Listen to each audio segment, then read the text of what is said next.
to Quall's perspective. "Come in," comes the woman's voice. I wave open her door. She spares me a glance before smiling. "Ah, Captain. How can I help you?" What are you watching, Miss Soltani? I ask, indicating the footage currently displaying on the wall over her desk. 7 dark-skinned, barely clothed humans sit in close proximity, lashing stone heads onto arrows in tropical-looking environs. "Academic surveillance from North Sentinel Island. And please, call me Yasmin," she answers casually. Is that some form of themed retreat? I ask, unsure what academic value there could be in watching people enjoy pretending to live in Stone Age conditions. "No, this is how these people live," she shrugs. Confused, I offer, is it a reserve like the one that Mr. Norgnet comes from? She wobbles her head indecisively before saying, "Yes and no. It is a special exclusion zone where people are allowed to live unmolested by the encroachment of modern society or technology, but there are some fairly substantial differences." What are the differences? I say, walking across the room to get a better look at the footage. "Well, for starters, Tymantia's home continent isn't on Earth, meaning that everyone on it is descended exclusively from people who've ridden an FTL-capable ship at least once. This is an uncontacted tribe on Earth." I point to the screen. This is on Earth? This is modern footage? She nods. "Yes, this was taken in 2712.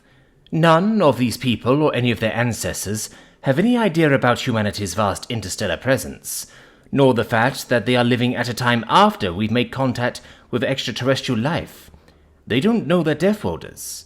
They don't know what garden warders even are, and they have no idea that they're being filmed, much less that a woman 50,000 light years away knows every one of their names." Why? Why does your government allow these people to live in such a way? I ask, a little disgusted by what seems like a needless cruelty. She shrugs, "Because they've made it very clear that that's the way they want it." How have they made that clear? I thought you said they were uncontacted, I asked suspiciously, hopping onto the desk to look between the woman and the uncontacted people in the footage. "For around 800 years now. Almost every time someone gets too near their island, they pepper them with arrows. And any time some idiotic missionary or lost illegal fisherman ends up landing on the island, they kill them. Couldn't be much clearer that they want to be left alone. The Unification Agreement grants them amnesty and perpetuity from contributing taxes, submitting to conscription, or being prosecuted under our laws for crimes committed on their island. They know what kind of technology we have, or at least know that it's so far in advance of theirs that it might as well be magic. They don't care. They very clearly decided to send the message to the outside that whatever we're selling, they aren't buying. They might as well have carved no soliciting into their beaches in 20-meter-tall letters." I look at the people sat, smiling and laughing, as they talk with each other in an incomprehensible language. What could possibly have made these people decide to so fiercely reject outside contact? She chuckles. "Well, for that we probably have to thank your Chief Security Specialist forebearers." Victor's ancestors are responsible for this? I ask, extending my flight feathers to the screen. "Yes, sort of. He's told you what the British Empire was?" "We've talked about it. An imperialist enterprise, perpetrated by the polity that existed on his home island before unification, that, at its height, dominated a quarter of the Earth's land and people, and practically the entirety of its oceans, until it bankrupted itself fighting the 2 world wars and spent the next half a century slowly and grudgingly relinquishing its control over the people it had oppressed." She nods. "That's a fairly accurate one-sentence summary. So in the late 19th century, when it was at the height of its power, it controlled the archipelago that North Sentinel is in. In those days, of course, the sea level was higher, so there were actually 4 main islands, North, Middle, South, and Little Andaman. These days it's just two, Great Andaman and Little Andaman. And they're close enough that you can wade between them at low tide. Anyway, the British appointed this guy called Maurice Vidal Portman to govern the Andamans, and at the time, there were a few different people groups living in more or less the same way they had been since the last ice age. One of them was the Sentinelese, these guys. She gestures to the wall. Portman wanted to know exactly who he was governing there, so he mounted an expedition. He knew there were people there because, a few decades prior, some shipwreck survivors had been attacked while they awaited rescue, but he spent days looking and found no one, until he stumbled upon a family of 6, 2 elderly adults and 4 children. He effectively kidnapped them and took them back to Port Blair, but very quickly, the elderly couple got sick and died, and so he dumped the kids back on the island with, according to him, quantities of presents, though he never specifies what presents he gave them. Very confused, I ask, how would that possibly have induced 8 centuries of such fierce isolationism?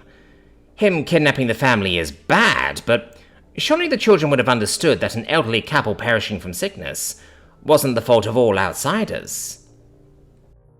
Well, she muses, in a sense it was the fault of all outsiders, in a sense that, by that point in history, mainland Indians and Europeans will have had extensive natural immunity to diseases that the Sentinelese had never been exposed to. But if you think of it from those children's perspective, you and your family are kidnapped from your home by people who don't speak your language. You're taken to a place you don't understand at all. You're treated less like a person than a lab animal. Your grandparents get sick and die, and you have no way of knowing whether the outsiders caused that to happen on purpose, and then you're just dumped back home with some useless trinkets for your trouble. You would, understandably, not be best disposed to those who abducted you, and that's even before we get to the fact that we don't know whether any of the children were carrying any diseases. If they were, if their return caused a deadly outbreak, that they easily could have seen as being a perfidious outsider deception based on that first contact, it seems quite likely that the next time you have outsiders pushing ashore on your beaches, you'll view it as a threat. And that's before we get to what might have happened to them when Emiko's forebearers' empire occupied the islands in the Second World War. What did they do to them? I ask, dreading the answer. Yasmin gives me another shrug. We genuinely don't know. Before they surrendered, they destroyed all documentary records of their occupation, but we know they committed atrocities in other territories they conquered and occupied. So it's not too much of a stretch to imagine that they may have landed on North Sentinel, and that interaction may have further soured the Sentinelese towards outsiders. Toward the end of that century, the Indian government did have some mildly effective attempts at establishing contact. They figured out that having at least one woman with the contact group made them less likely to be met with hostility. They inferred an all-male group is more likely to be perceived as a warband. So, there's just a group of people that the UTC is happy to allow to live outside its laws, on its cradle world, on an island hundreds of kilometers out at sea? I say, still disbelieving. Yes, but I do need to correct you. Their island is only 10 kilometers from Great Andaman these days. Port Blair is only 50 kilometers away, as the crow flies. Don't be. That's close enough to see, I say, my skepticism deepening. It is, she confirms. Is it close enough for a human to swim? It is, she confirms. Then, what's keeping them there? She smiles.